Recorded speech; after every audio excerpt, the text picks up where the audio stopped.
خوش آمدید۔ آپ جانتے ہیں جب ہم کسی جسمانی چوٹ کی بات کرتے ہیں تو عام طور پر ہمیں ایک بہت واضح اور دو ٹوک جواب مل جاتا ہے۔ بالکل، جیسے کوئی ہڈی ٹوٹنا یا زخم ہونا۔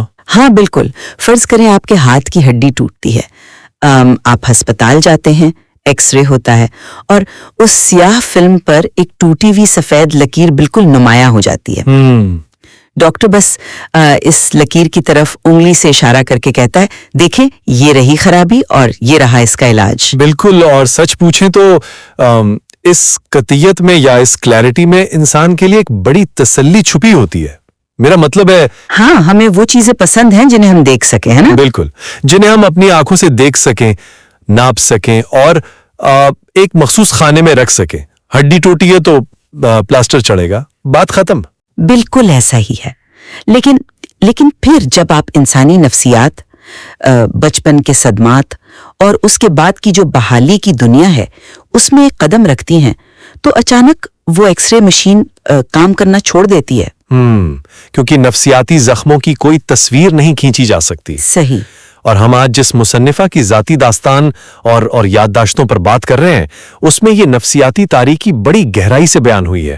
اس کتاب میں بدسلوکی، مسترد کیے جانے کا احساس اور زندگی میں مقاصد کے حصول کی جد و جہد کو بڑی بے باکی سے زیر بحث لایا گیا ہے۔ اور یہیں سے ہمارے آج کے مباحثے کا بنیادی سوال جنم لیتا ہے۔ جی بالکل۔ آج ہمارے مکالمے کا مرکزی سوال یہ ہے کہ کیا ماضی کے صدمات اور خوف پر قابو پانے کے لیے اپنی تمام خامیوں کی فوری اور مکمل ذمہ داری قبول کرنا اور حالات کا براہ راست سامنا کرنا ایک لازمی شرط ہے؟ یا پھر کیا صدمات کی نفسیاتی پیچیدگی اس بات کا تقاضا کرتی ہے کہ ہر فرد کے لیے بحالی کا راستہ مختلف، بدترجیج اور تھوڑا نرم ہونا چاہیے؟ دیکھیں، اس کتاب کا مطالعہ کرنے کے بعد میرا موقف تو بڑا واضح ہے۔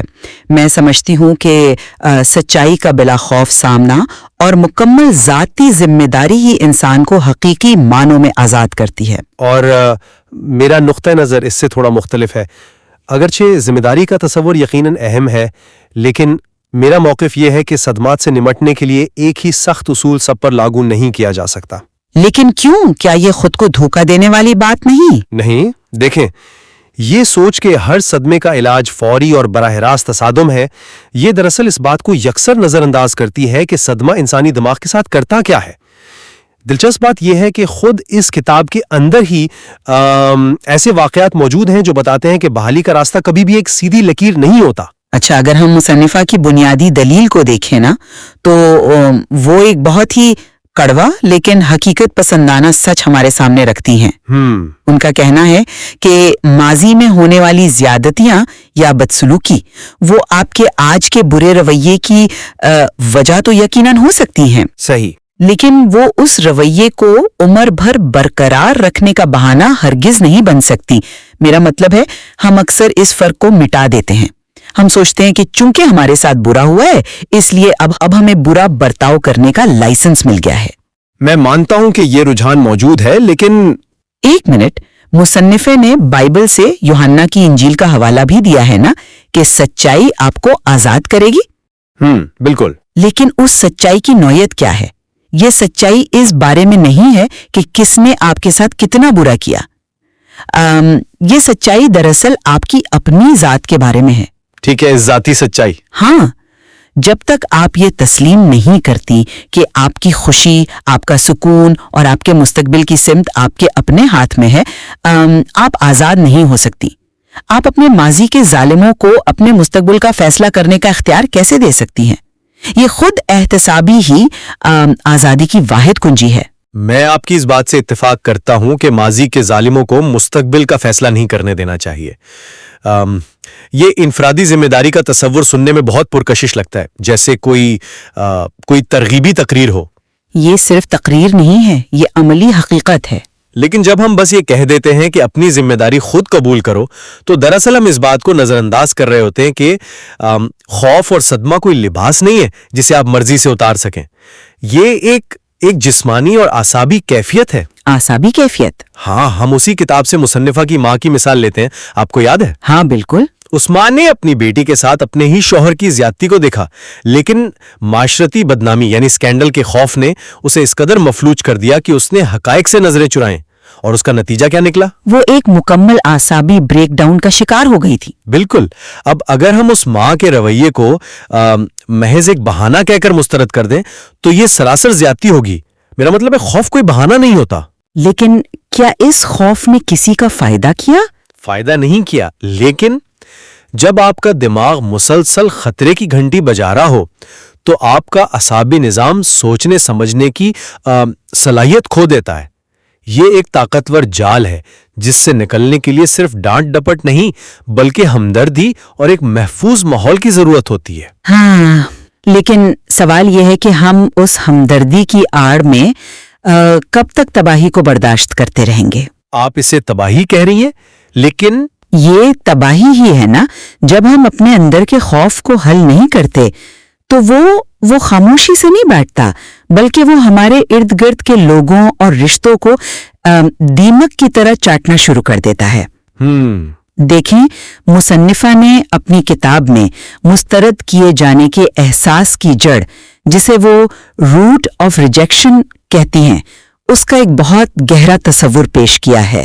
وہ اپنے شوہر ڈیو کے ساتھ ہونے والے تنازعات کی مثال دیتی ہیں۔ ہاں، ڈیو کا واقعہ کافی دلچسپ ہے۔ کہ مجھے یہ فیصلہ پسند نہیں، تو مصنفہ اسے اپنی ذات پر ایک حملے کے طور پر لیتی تھی۔ کیوں؟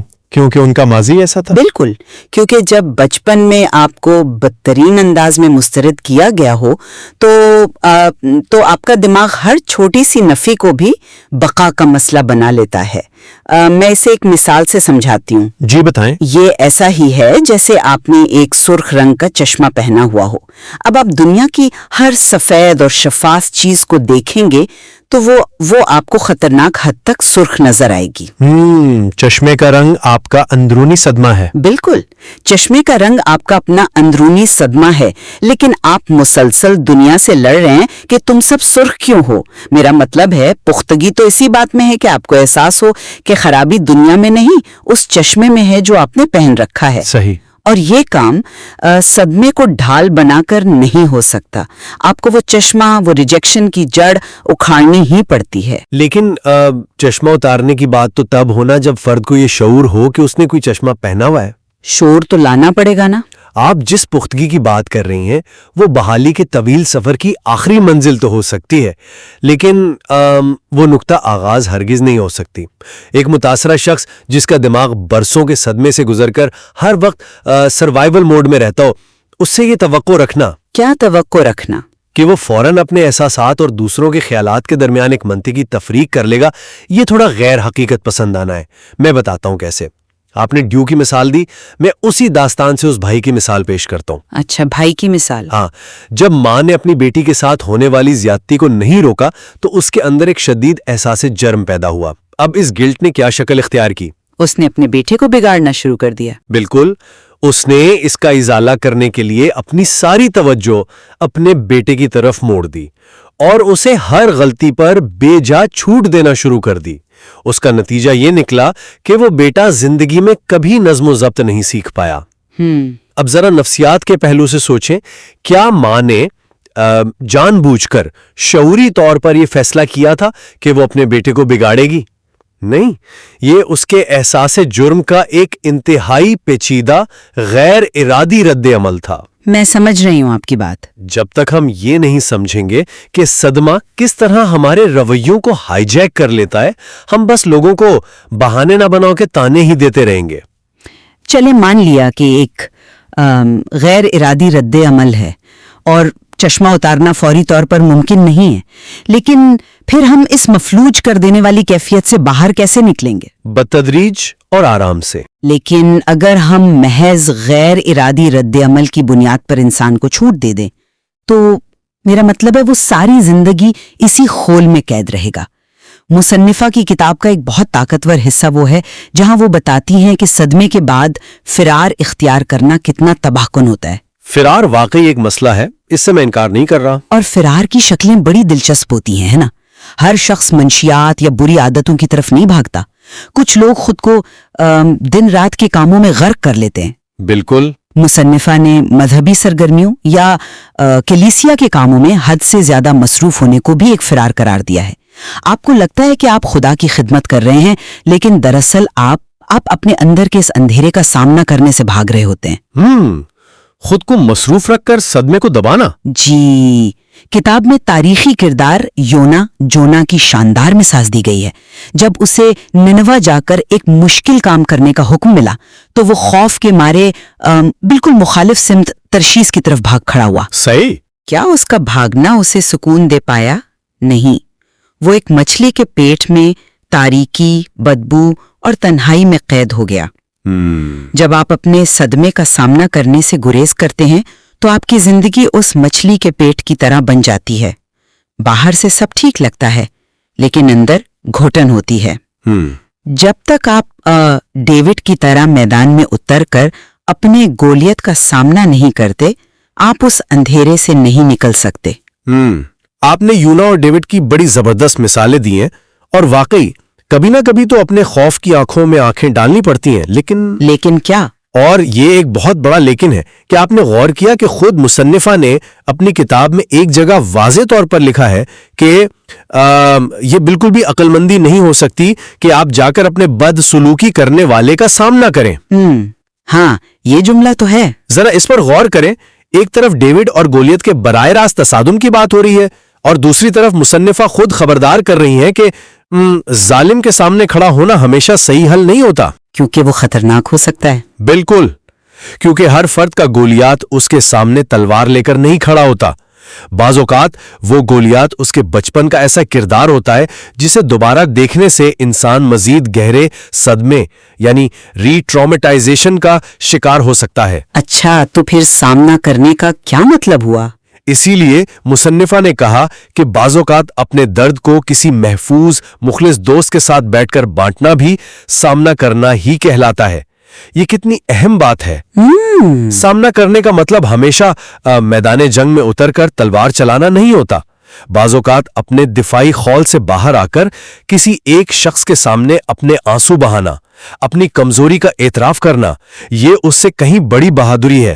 یہ ہمیں سکھاتا ہے کہ شفا کے لیے نرم اور متبادل راستے بھی موجود ہیں۔ اچھا، مجھے آپ کی یہ بات پسند آئی کہ سامنا کرنے کی شکلیں مختلف ہو سکتی ہیں۔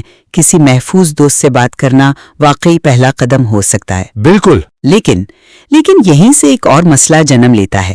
بعض لوگ اس محفوظ ماحول سے کبھی باہر ہی نہیں آنا چاہتے، اور وہیں سے بہانے تراشنے کا وہ سلسلہ شروع ہوتا ہے جو انہیں زندگی کے اصل مقاصد حاصل کرنے سے روکے رکھتا ہے۔ آپ کے خیال میں لوگ شفا یابی کے عمل کو بہانے کے طور پر استعمال کرتے ہیں؟ ہاں، اکثر۔ اگر ہم بات کریں زندگی میں آگے بڑھنے کی، تو مصنفہ نے بائبل سے ایک مثال دی ہے کہ لوگ مقاصد سے پیچھے ہٹنے کے لیے کیسے ہیلے بہانے بناتے ہیں۔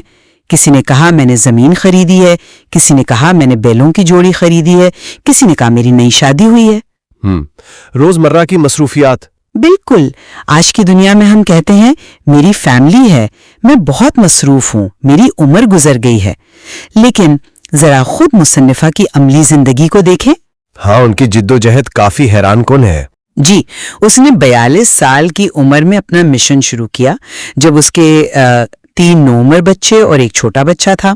وہ اور ان کا شوہر $1600 کی ایک خستہ حال زنگ آلود وین میں سفر کرتے تھے۔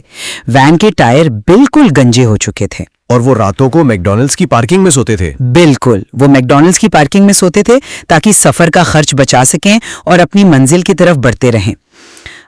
یہ کہانی ہمیں کیا سمجھاتی ہے؟ یہ بتاتی ہے کہ کامیابی اور شفا دونوں کے لیے کسی سازگار ماحول کا انتظار کرنا محض ایک دھوکہ ہے۔ آپ کو قوت ارادی، پختگی اور مضبوط کردار چاہیے ہوتا ہے، اور کردار تبھی بنتا ہے جب آپ بہانے بنانا چھوڑتے ہیں اور اپنی موجودہ حالت کی 100% ذمہ داری قبول کرتے ہیں۔ میکڈونلڈز کی پارکنگ والی مثال واقعی متاثر کن ہے اور انسان کی لگن کو ظاہر کرتی ہے، لیکن میں یہاں ایک بات کا اضافہ کرنا چاہوں گا۔ جی ضرور۔ کی محدودات یعنی ریل لمیٹیشنز ہوتی ہیں، مگر ہم یہ فرق کیسے کریں گے؟ یہی تو سوال ہے۔ ہم ایک حقیقی مجبوری اور محض ایک بہانے میں فرق کیسے کریں گے؟ ہم کیسے طے کریں گے کہ کوئی شخص جان بوجھ کر رکاوٹ کھڑی کر رہا ہے یا واقعی اس کا جسم اور دماغ مزید بوجھ اٹھانے کے قابل نہیں رہا؟ اس کے لیے میں اسی کتاب سے ایک اور انتہائی طاقتور مثال کی طرف آپ کی توجہ دلاتا ہوں، ایلیا نبی کی مثال۔ ایلیا کا غار والا واقعہ؟ ہاں بالکل، ذرا اس واقعے کی نفسیات کو دیکھیں۔ ایلیا ملکہ ایزبل کی دھمکی کے ڈر سے ریگستان کی طرف بھاگ گیا۔ وہ اتنا مایوس اور شدید ڈپریشن کا شکار تھا کہ اس نے موت کی دعا کی اور ایک غار میں جا کر چھپ گیا۔ اب آپ کے اس سخت احتسابی اصول کے مطابق تو خدا کو چاہیے تھا کہ وہ اسے فوراً ڈانٹتا اور کہتا، تمہیں کیا ہو گیا ہے؟ عمر اور تھکن کے بہانے مت بناؤ، جا کر ایزبل کا سامنا کرو۔ ہاں، اصولاً تو ایسا ہی ہونا چاہیے تھا، لیکن ایسا نہیں ہوا نا۔ خدا نے کیا کیا؟ اس نے ایک فرشتے کو بھیجا۔ فرشتے نے اسے کوئی ترغیبی لیکچر نہیں دیا، بلکہ اسے کھانا کھلایا، پانی پلایا اور اسے سونے دیا، پھر دوبارہ اسے اٹھایا اور پھر کھلایا۔ ذرا اس حکمت کو سمجھیں۔ تو آپ کہہ رہے ہیں کہ یہ برن آؤٹ تھا؟ 100%۔ جب انسان کا اعصابی نظام مکمل طور پر جواب دے جاتا ہے، جسے ہم آج کی زبان میں برن آؤٹ کہتے ہیں، تو اس کا دماغ حقائق کو پروسیس نہیں کر سکتا۔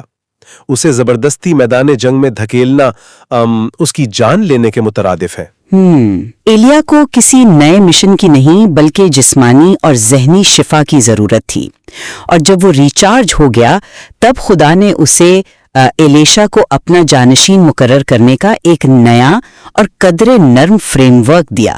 میرا نکتہ یہ ہے کہ جسے آپ بہانہ کہہ کر سختی سے کچلنا چاہتی ہیں نا، وہ کیا ہے؟ وہ بعض اوقات انسان کی طرف سے مدد کی ایک خاموش پکار ہوتی ہے۔ یہ ایلیا کے واقعے کی واقعی بڑی خوبصورت تشریح ہے کہ جسمانی اور ذہنی تھکن حقیقت ہوتی ہے اور بحالی کے لیے بعض اوقات آرام ضروری آتا ہے۔